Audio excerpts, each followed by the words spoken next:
म्हाकवेत कथित लव्ह जिहाद प्रकरणावरून संताप. शेकडो नागरिकांची मंत्री हसन मुश्रीफ यांच्या निवासस्थानावर धडक. कागल तालुक्यातल्या म्हाकवे गावात घडलेल्या कथित लव्ह जिहाद प्रकरणावरून शनिवारी गावातल्या शेकडो महिला आणि नागरिकांनी तीव्र संताप व्यक्त करत राज्याचे मंत्री हसन मुश्रीफ यांच्या निवासस्थानावर धडक दिली.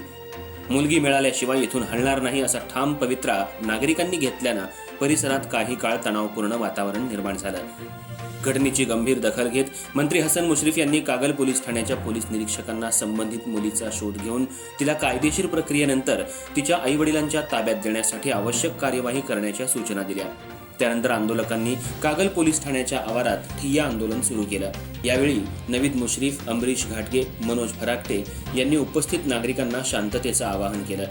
मुलीच्या आईवडिलांचे जबाब नोंदवण्याची प्रक्रिया सुरू असून सर्व कायदेशीर बाबी पूर्ण केल्यानंतर मुलीला पालकांच्या स्वाधीन करण्यासाठी पोलीस प्रशासन कार्यरत असल्याचं त्यांनी यावेळी सांगितलं.